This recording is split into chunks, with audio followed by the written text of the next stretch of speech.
How's it going, everybody? We are here back at Around the Discord. And if you notice, we've got the famous Twitch streamer Stilsnappinnecks. Now, fair warning, he's not that good at Call of Duty, but he is the greatest shit talker I've ever heard. He talks like Nick, but plays like Tim. Why you gotta hate on Tim? Because he's humble and he'll be okay with it. He's not horrible. No, he's humble. I said he's humble. I said he's humble. Humble, okay. Yeah.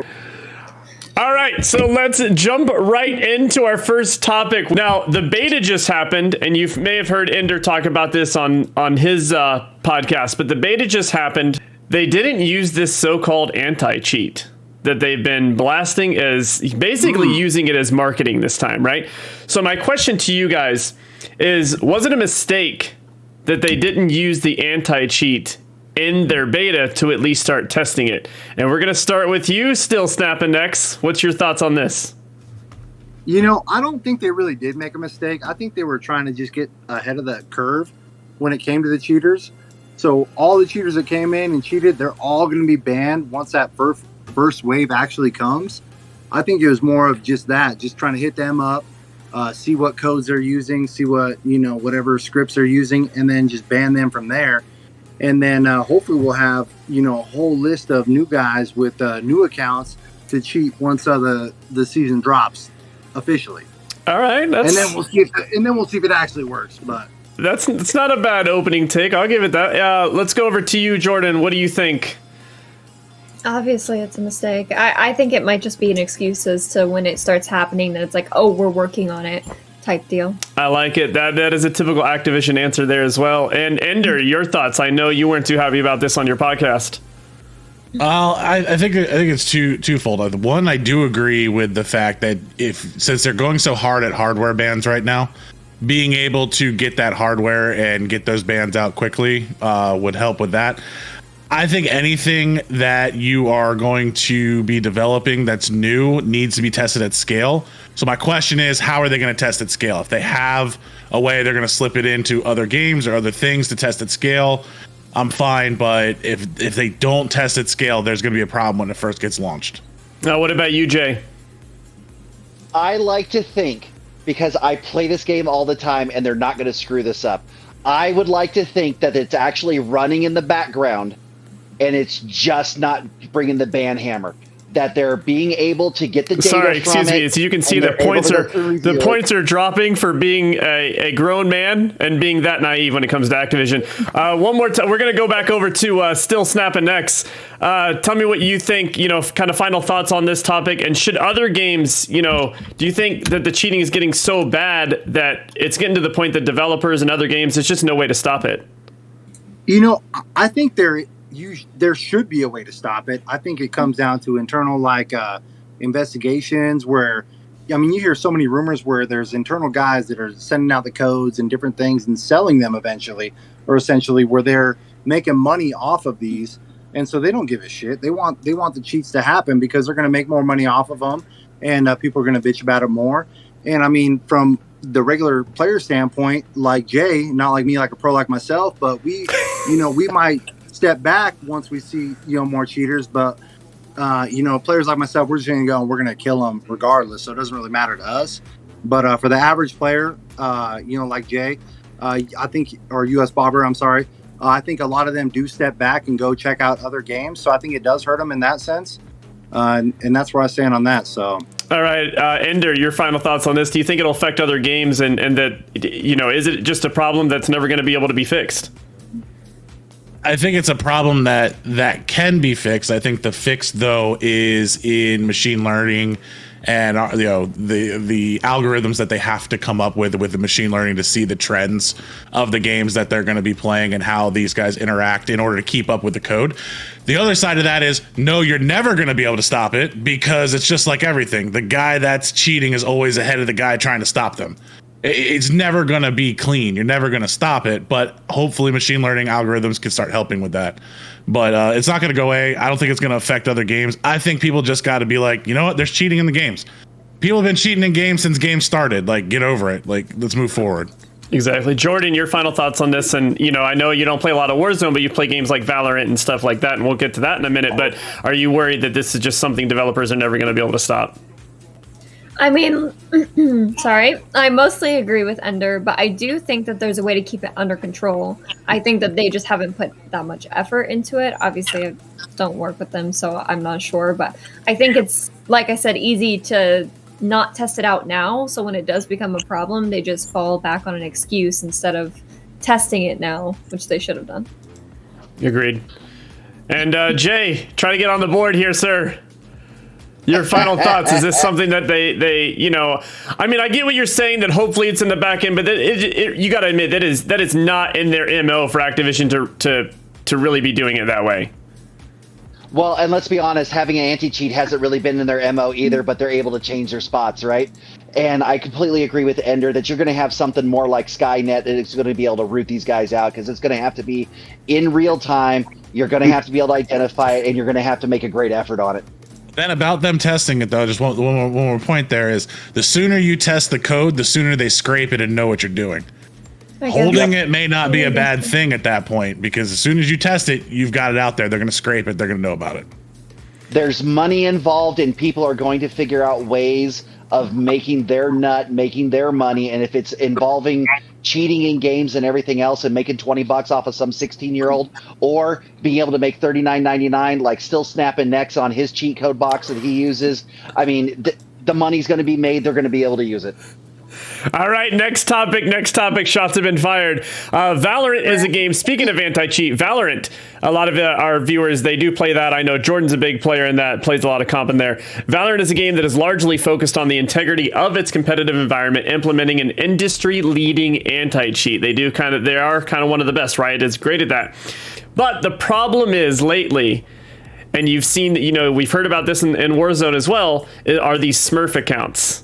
They're making these Smurf accounts so they can play against lower level competition, and they can do it right from the get-go.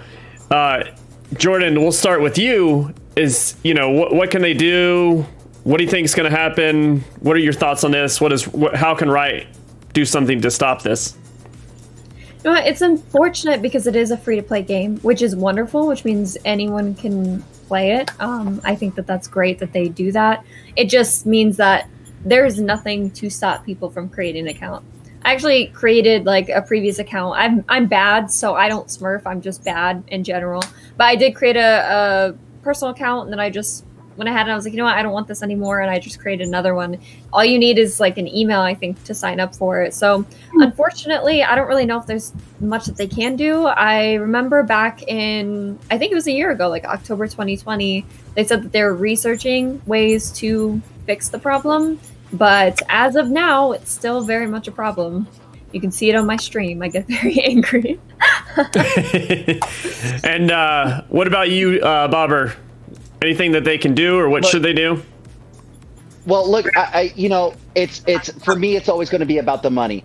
And when it's a game that has about 10% of the monthly users as Call of Duty, absolutely, it's a lot easier to make a bigger impact with a smaller user community than it is on a game that has 110 million users a month plus, 110 million users a month plus all this other stuff, plus it's mostly PC users. I mean, it's going to be a lot harder, and it's going to be more prevalent in a game that has 90% more players. Like, it's just going to be an issue. You know, it's great that they do such a strict thing, but I don't know. It's, once the cat's out of the bag and you start allowing all of this other stuff, I don't think you're going to be able to put it back in. And Stilsnappinnecks, your thoughts on you know, what Valorant could possibly do to stop the Smurf accounts, and how any game can do it?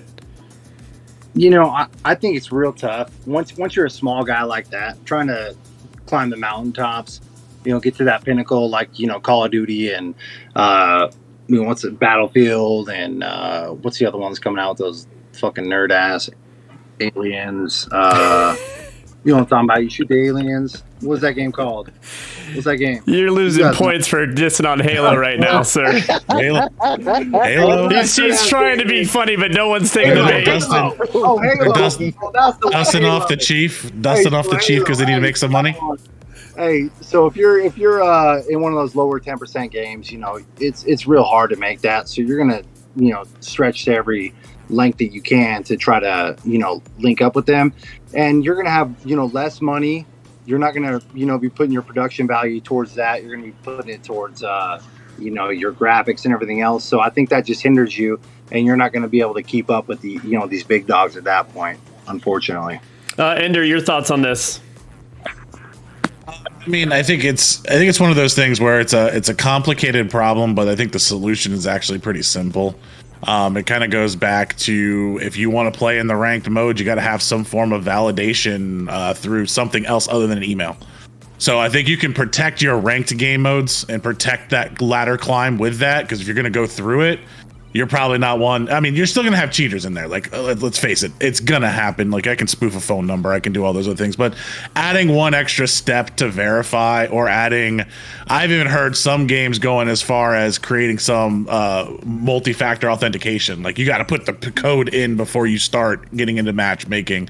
I don't care about regular modes, but if you're going to have a competitive mode, then you need to do something with it. Like, if it's just free play, everyone's in there, go ahead. If not, put multi-factor in front of it. Like, that's super hard to get around right now.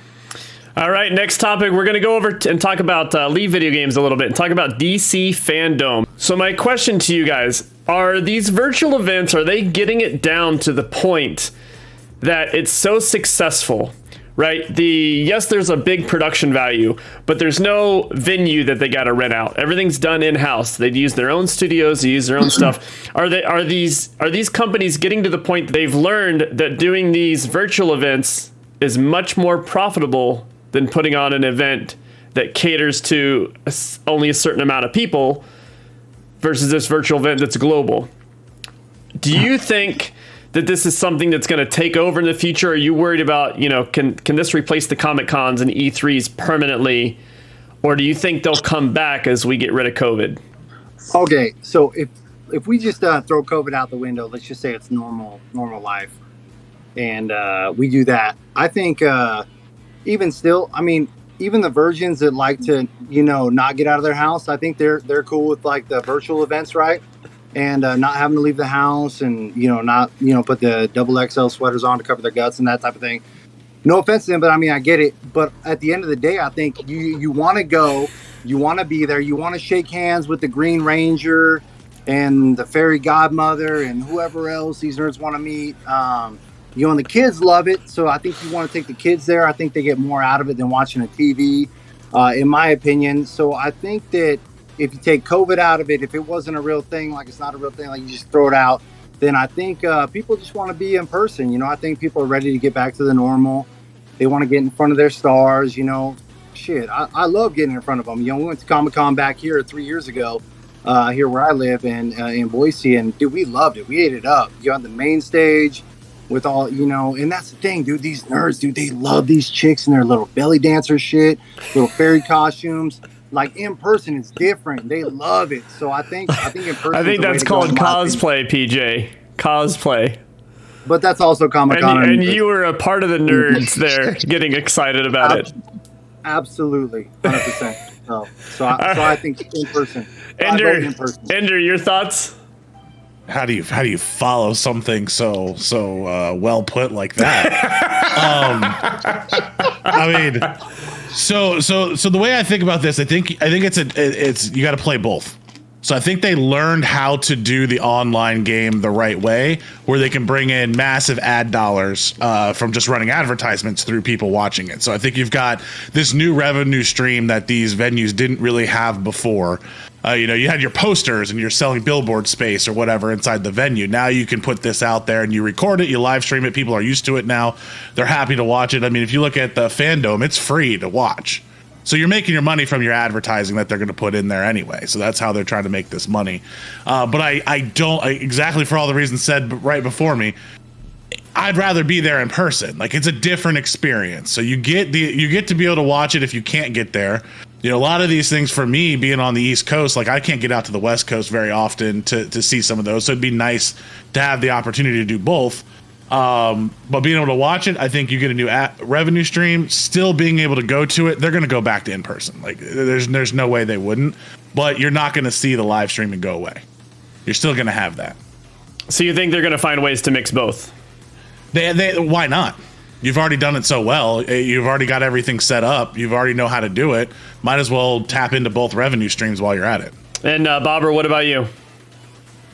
Oh man. I'm super excited for this 8-hour commercial of all stuff that I can buy later to be able to be out there. I mean, it's pointless. All it is a glorified infomercial. This is basically the magic towel that they rub on the water and stuff at 2:00 in the morning, except it's going to run all day and you're going to have to watch these shows. So we've got to get back to being in person. That way PJ can take his family to these things so that they can experience it together and really come together as a family around their fandom and around their cosplay. And so they're really going to need to get back to in-person events, because the other thing is they're going to be able to sell the revenue off of the virtual stuff, but they're also merchandise, appearances, ticket sales, the extra theater that Stilsnappinnecks still pays for to be able to go in and go see the cosplayers and all the OnlyFans section. It's going to be really important that we get back to being in person. Jordan, your thoughts? I love Ender's idea that they do both, but this isn't about what the people want. It's basically going to be what's most profitable for the company. So what Ender brought up, doing both, probably would be the route, right? But let's say if your question is either or, they would 100% keep it online. 2, the vendors that you're talking about, Jay, those are individual vendors that pay for a spot there. So that company is not getting, they're getting like the price for the vendor to be there, but they're not getting a percentage of those sales. People make their own stuff and go there.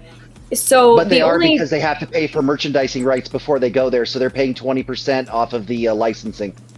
But regardless, the person who's making it is getting the majority of the money. They're paying for, you're paying for your ticket and stuff, but having an actual one, you're traveling through all of these different states, right? For most of these cons. So you're having to rent out this huge building and do all of these things. If it was just based on the company, I think 100% that they would keep it online. I think that we could possibly see a little bit of both come back, though. All right, nicely done, Jordan. Look at her bringing the heat. Going back to the original question where it was, which one do you think is going to be more profitable and should they do it? And she stuck to the script. I really like it, Jordan. All right, so we're moving on to buy or sell. Back 4 Blood released today, and it released on day 1 on Xbox Game Pass. So buy or sell, Jay, that not buying this game is going to hurt them. Sell it. I mean, I understand and I appreciate grassroots movements, but man, it's usually just a small percentage of people that are pissed off that are trying to get this. I may or may not agree with them in spirit and fight the good battle. But bro, we've been saying this for years. Don't buy the pre-packaged before the game comes out game, and we pre-order everything anyway. I don't think there's going to be enough. Sell it. It's not going to do anything. Ender, you? Sell. I'm tired of everyone going out there and being like, oh, I'm going to hurt this company by you not buying it. Like, really, I'm not going to buy it on the other platform, and I'm going to hurt them because they're not going to develop the game. No, the Xbox is paying them. They're going to get paid to make this game. It's going to be out there. Who cares? Like, buy the game if you like it. Don't if you don't. I don't care. Stop doing it. Jordan. Yeah, I'm going to sell too. I think Jay's right. Not enough people are going to join on. But also, oh my god, I had a thought. I had an original thought, and it went. No! I'm so upset. I was literally just thinking. I just went over. Can you come back to me? We'll give you a chance at the end. We'll go over to Stilsnappinnecks. I don't know if that's how that Wait, game. wait, this wait, game wait. I'm the works. host. I'm the host. I can do what I want. No. I literally just had it, and then all of a sudden it just went. Goldfish. Snapping. It's over. Buy or sell, Snapping. You think it's going to hurt Xbox by them refusing to buy the game? I'm buying. But no, I'm selling 100%. No, here's the deal. It's just like Chevy and Ford, right? Like, I don't give a shit. Oh, Ford's over here. Hey, don't buy the Chevy because it doesn't have the little fucking pickup thing in the back end to get your old ass up in there. I don't give a shit. I'm still buying what I want to buy. Like, they're not going to change consoles because of one game. Like, this game is not the top 20 of games played no one gives a shit. Like, no one's gonna buy it just because, or not buy it because this little group of haters says not to. They don't care about POS 4s or POS 5s. They're Xbox, baby. They're more elite, you know. So it's like they just know better. They're smarter. So the POS crowd just doesn't have it going. Jordan, you got 5 seconds to give your thought. I was just going to say that there have been more important movements to not support a company or to not buy from them, and unfortunately, people didn't care about those things, so I really don't think they're going to care about this at all. Good point. All right, next topic. ASMR will become the meta on Twitch and take over gaming. So, I think Twitch will always be about gaming. I think that this is great, you know, a separate thing, but it's always going to be such a wide variety of streams as well. Like I said, I mean, you could have cooking, DJ, people play video games, people do so much on Twitch. I don't think so. I'm selling that idea. Bobber, buy or sell? Oh man, I am loving the conspiracy theory that Facebook's getting involved in live gaming. You've got YouTube, you've got all these competitors. I think I could buy this just because there's going to be so much competition. They're going to start diluting it out, and ASMR and all those weird wackos out there licking their ear microphones. ASMR is not just that, just so we're aware. But he's saying that's why it's going to become the meta. Is she an ASMR? And so, you know, there's a lot of these videos it's taken over. I could see the trend lasting for a while. And, you know, the market's just going to get diluted and everyone's going to be on Twitch doing it. Snappin', you think ASMR takes over or gaming remains king? Bro, hey, I agree. I mean, I think it's going to be crazy. You look at all the... Dude, go to your local, like, Walmart. See how many people you're like, yeah, he would lick an ear. Yeah, he would kiss a foot. Whatever happens to be, and you can pick them out. There's so many of them. I'm just saying, I think, Zuckerberg, he's all crazy, and he's gonna shut all this shit down, right? Cool, awesome. Twitch is gonna be a place until they ban it, where it's gonna be just a bunch of weirdos. Like, I get weirdos in my chat, like, dude, nonstop. I don't even want to like bring them all up, so I'll get banned talking about it. But dude, there's nonstop weird motherfuckers out there. They need their little itch for whatever reason, and they'll sub to you. Like, cool, give me your money, weirdo. But I still ain't licking no ear. I ain't kissing no feet. I ain't licking no armpit, whatever you want. But I'm just saying, I think there's always going to be a spot for weirdos because there's so damn many of them. True. Weirdos, all right, Ender, just as well as your thoughts? People. I'm selling this one. I'm selling this one mainly off of the point that these weirdos, let's use the correct terminology as we're going with through this game. These weirdos, our attention span is way too short. They're going to come up with something else they want to watch. We went from hot tub streams to ASMR to what's next. Like, who knows what's going to happen next? So the attention span to keep this to become the meta, that group does not have the attention span to do it. Like, not at all. They're going to be moving on to the next crazy thing, the next piece that they're in, and that's going to come up. Now, is weird shit going to take over as the meta? Absolutely. Like, if you're just going to categorize that as weird shit, that wins right off the bat. Just chatting is the largest category. Weird shit has taken over. What if instead of weird shit, we just shit right under it? What if Jordan, go ahead. No, what if we just label it Walmart stuff? Walmart stuff? That'll be all the weird shit. Walmart stuff. Walmart. All right. Next topic. .com, baby. Epic, the makers of FORTNITE. They are rumored to be making a FORTNITE live-action movie. Buy or sell, this movie will be good and profitable. Ender, go ahead. I am going to buy that the movie is going to make money. Hands down, if they make it. I'm going to sell that it's going to be good. Like, there's no way that it's good. There's no chance it's good, but it's going to make money. It's going to make money. So I think those two things don't have to be exclusive. I don't have to be good to make money. That's a good point. So like combining them, I think it's going to make money and it's going to suck. Snapping. Dude, you look how many shitty movies that kids love. It doesn't matter. They could be in the, look how many fidget spinners sold. Those things are dumb as hell. Kids love them. Kids love FORTNITE. They play a shit ton of it.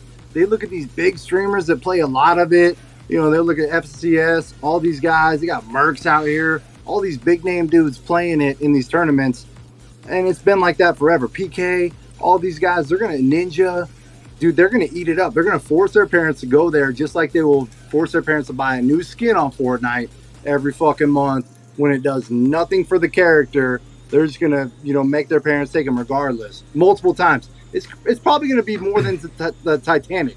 Remember when those 13-year-old girls had their dad take them to Titanic like 15 times? I think you should be referencing Twilight, or you're showing your age. Let's go back there. You're showing your age a little bit. 17. That's Wow. the same shit with Fortnite. I think it's a dumb idea, but it's gonna make a lot of money, so it's a great idea. Like, I wouldn't watch that shit, but it's gonna make a lot of money. Jordan, 100%. your thought? Completely disagree with you guys. I buy it 100%. Have you seen the concerts that they put on?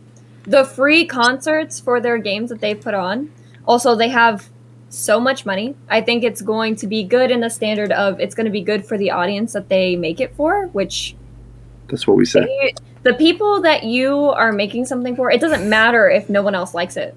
Like, just completely different niche. But I think that they are going to put a lot of production value into it.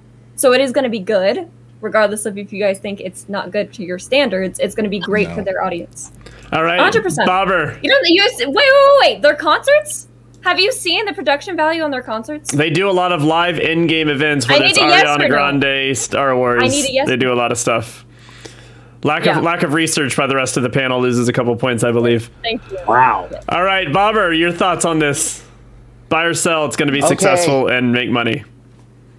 Ender, I love you before I say this. I think this movie will make a crap ton of money. I am buying it because World of Warcraft was a shit movie. And it made almost, exactly. That's what I said. almost, No, they all agreed with you. I'm the only one that said it was good as well. no. Oh no, it's going to be god awful. So the problem is you've got this fandom who will buy whatever they put out there.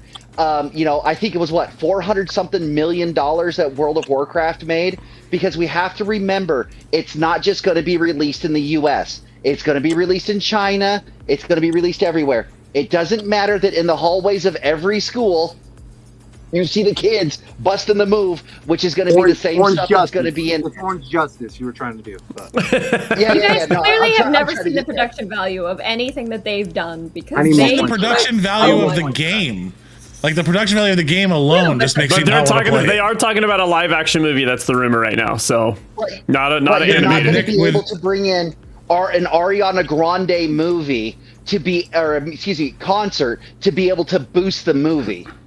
Well, I mean, who are they going to pay when they're done paying Apple? Like, they're not got enough money. Wow. Moving on. Final topic on buy or sell. We're eliminating the final two after this. So, Nintendo Switch OLEDs recently released. Buy or sell that they are worth the upgrade. We're coming to Christmas time, and just like Snappin says, kids are going to be forcing their parents to get it. If you already own a Switch, is upgrading to the Nintendo Switch worth the upgrade? Buy or sell? Jay, go ahead.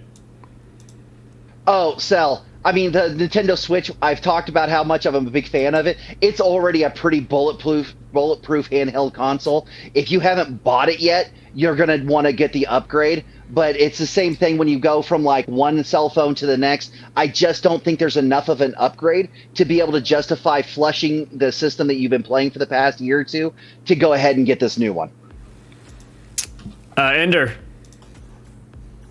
I'm buying it. The main reason why I'm buying it is mainly because of, depending on, well, there's two things here. I think the OLED screen is going to be a whole lot better to play handheld wise. Just being able to, the OLED screens are so much better.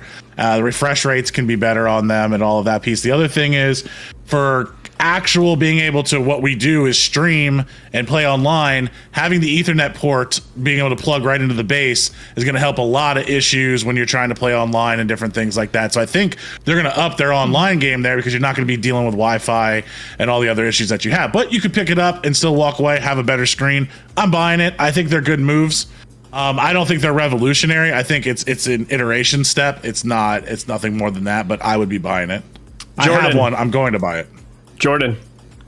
Yeah, I think for other people it might be a buy. For my super poor self, absolutely not. I'm gonna stay with my Nintendo Switch. Thank you very much. And Snappin'. Yo, I think with the stimulus checks not coming in anymore, I think it's a sell. These people aren't going to waste their money on this POS. It's not that much of an upgrade in the essence of it. I mean, these are for little kids that are, watching it, while they go to the store and, they got ADHD or whatever, so they don't want their mom doesn't want them to bug them, ask them for shit. They just want them to sit down and play the game, honestly, while they're shopping. So I think it's a big sell. I don't think it's that much of an upgrade, and I don't think they're going to buy it for these little brats, honestly, that play the Switch, including my kid. He had the earpiece go out, the headphone jack. I replaced that on his original. I was like, yeah, you're keeping this for another 10 years. So I just don't think they're going to buy them for these little brats. All right, guys, that ends the buy or sell, so we're going to get rid of it. Looks like Jordan and Ender are going to the finals. First topic. Battlefield, the new game, Battlefield, initially released to all sorts of hype and hate towards both Halo and Call of Duty. Many fans say it was going to easily overtake those games and it would be far superior. Now that the beta has come and gone, many players seem to not be as excited, with many of them saying the game kind of sucks. Now, my question to you are games being made poorly now, or are our expectations for a AAA game just unrealistic? It wasn't 20 years ago you were playing something like Double Dribble, and you thought that at the time was the greatest game you'd ever seen. And now, these games are extremely graphical. So are our expectations unrealistic, or the game's just made bad? Well, Ender, we'll start with you. I think the expectations are not realistic. At the end of the day, it's a beta test that's out there.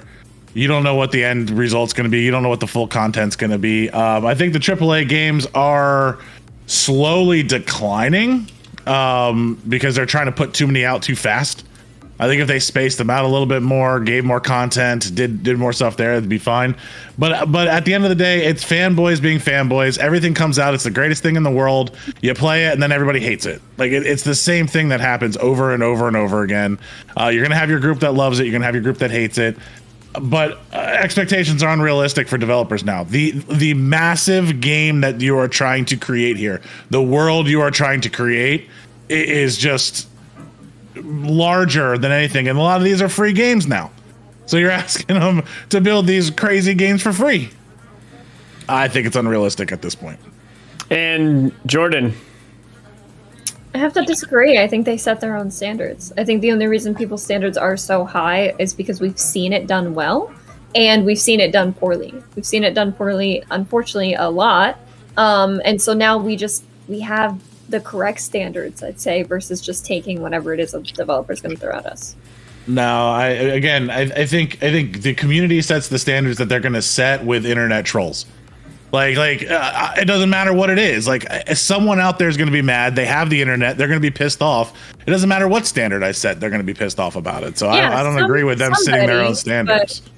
But I mean, I think majority of people, I think that's a complete different subject, because you can still hear a lot of praise from a lot of different games. So obviously you're not going to please everyone, but the majority. But my whole thing is like it goes away afterwards. It's like, oh, this is going to be great. It's going to be great. Oh, it sucks. It's like you have fanboys in the beginning, the haters at the end, that no one talks about it. Then it gets released, and then you have everyone play it, and then you get the true community feel. Like that's until the game is launched and everyone's playing it, you're not going to actually understand if it's good or bad. But that's not the question. It's just saying, are games in general being poorly made, or our expectations? I don't think they're being poorly made. I think games in general are getting better each time that they move forward. I understand I understand your points, Ender, and I agree with many of them, but I think Jordan wins this topic here. I think that these companies have set a standard, and you said you had your own opinion before this game even started, so it didn't make a difference. Wow. All right. Next topic. You already knew it. It would have been interesting if we went the same direction. Isn't it? The second, let me figure out which direction the host is going. I didn't know what your answer is going to be. Number two. Next topic. Can you tell me how to answer the next one? Next topic. Jordan, you're going to go first. Cyberpunk is now $10 on Xbox and PlayStation Store. It includes the free upgrade to PS5 and Xbox Series X when that comes out. Should fans be worried this will deter the money-hungry management team at CD Projekt Red from continuing to support and improve the game with the free DLC like they promised? Do you think that the game is selling so poorly that it's dropped to nothing that they're not going to continue to support it? Jordan, go first.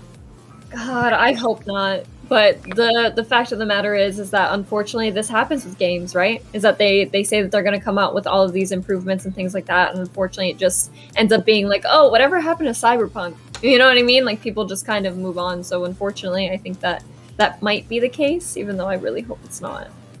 Ender. Why put money into the flop that was Cyberpunk? Oh. Like I just you're not going to put any more money into it. It's done. The game's over. Move forward. Try to figure out what your next game's going to be. You flopped. You said it was going to be the greatest thing in the world. You couldn't even start it. You're blowing up machines. Nothing worked. You had to pull it off the shelves. You gave refunds. Like, you're done, guys. Like, no, they're not going to support it. What am I going to do? Is my DLC going to still fix the game? Like, is that my next patch? Is that what they're calling it now? This is a DLC, guys. It's the patch for the next game. Like, so I can fix all my bugs that are still in it. You know, your argument was so strong, Ender, you actually deflated my hopes for this game, so I have to give you the point. You made me feel upset about this. All right, so we are tied, so we're going to go into a final topic. This is a surprise topic. But we talked about how schools were setting up bans and petitions to keep kids from playing Pokemon cards and doing it in the school. Some schools were funny about it, some were dead serious about it. So my question to you is, should the schools get involved when it comes to games and Pokemon like this and ban them, or should they find ways to work with them? I think they got to work with the kids. I don't think you can just sit there and keep banning these games and pissing the kids off and doing all the kind of stuff there. I read the first paragraph of that. I think working with the kids, giving them a chance to play, understanding that this is a luxury that you get and it can be taken away from you. If you guys don't do it, you don't follow the rules that are in place, you play with the games where they're at. Like, I would have loved for a school to have done that, with us and gave us that opportunity, but they never did. It was just, we hate you, so go sit in the corner, but I think you got to work with them. You got to give them a chance. I don't think games are as bad. And the other thing that people got to start realizing is, look at all the money that's out there in the gaming world. Like, this is a profession that could be for these kids. This is something that they could be doing now. So let's move forward and try to figure something out with them. Jordan. Stop working against them. I think it would be great to see ban personal use, but maybe during times like recess or stuff like that, they maybe have like a communal use that you could have for the kids, and that could be a good compromise for it. Because then it won't interrupt the learning aspect, right? Because that's the only thing I would be worried about, is that it's coming in between them actually learning during class, and that's the reason it's been taken away and banned, and that's probably what happened. I mean, yeah, I think anything. What I'm saying is we're not fighting on like, hey, I'm gonna in the middle of English class, I'm gonna pull out the card and start playing. Like, sure, that's something that teacher's got to control, and that's something there. But I think when you start banning these things outright and you're doing things like that, you're just losing their attention. They don't like their teachers. They hate them. They feel like no one's working with them. So their learning is going to suck as well for the group that's trying to do it. So you got to start actually working with them and giving them a place. I know my school, like we had auto shop that we'd go to. And then my senior year, they banned auto shop because someone doesn't like the fact that they're teaching how to drive race cars or something at that point. Like, you got to work with the kids and what they like to make us interested and want to be there. Jordan, your final thought? I completely understand where you're coming from. I just think that this is just the wrong topic to focus on. I mean, girls are still getting pulled out of class and sent home for having a spaghetti strap on and showing their shoulders. Like, it's kind of ridiculous, the things that schools decide to ban, and I think that this is just not really as an important topic. Like, I think banning a game isn't really going to demotivate students versus changing the expectations of learning. Like I said, I think that really puts a hindrance on females in class. I remember I got sent home, and my mom was like, "Why did they send you home?" It was literally like my strap was like this instead of like right over my shoulder. So the game goes to Ender. Jordan, don't disappear yet. We'll bring you back on to say goodbye. But Ender, this is your moment. Say whatever you want, sir. Oh man, I didn't have a victory speech ready. I should have had one. I was pretty sure it was going to happen. No, I think the big thing that I would just want to bring up is around we kind of talked about around the anti-cheats and things like that, and the developers in these games. I really want COD to get their shit together, get some of these guys out of it. I want a ranked mode, and I really want them to keep Iron Trials in the game. Like, why do they keep getting rid of the best modes that are out there? And I know people are hating on Iron Trials, but I love that fucking game mode. Let's lower those TTKs. Let's get everyone in there. Let's let skill and gunplay start to actually win games and shit like that. And the hackers aren't going to be able to hang. We got 2-shot headshots. These guys can't kill us as fast if they're out there. I didn't see a lot of hackers in trying to play in Iron Trials because they're just too much life. They couldn't handle it. So let's go ahead and do some things like that. Let's get some hackers of the game. And Call of Duty, please put some time into Vanguard and fixing those bugs. Fix that soundtrack. Let's get a good game out there, and let's also give the pros something to play. Because I really would like the pros to have a better game to play, because this last season with the pros sucked. Call of Duty League was terrible. I didn't even watch half of it. So let's give them a good game for the pros to play. Guys, thank you so much for coming out tonight. We appreciate it. I hope you guys enjoy watching this show. If you're watching it on the delay, don't forget, if you want to catch us live, we go typically, I know tonight was off, it was Tuesday, but typically we will go every Wednesday night at 10 o'clock Central Time. Come back, see the cast. Right now, Shadow's got to win. Ender's got to win. Jordan is knocking on the door, guys. I feel like if you don't bring it next week, she's going to be right there. She almost had it tonight. But thanks, everyone, for stopping by, and for those that followed. I hope you guys keep up with us. Don't forget, on YouTube, Last Choice Network, you can catch all of our podcasts, plus any podcast platforms out there. And we will see you guys next week. Have a good night.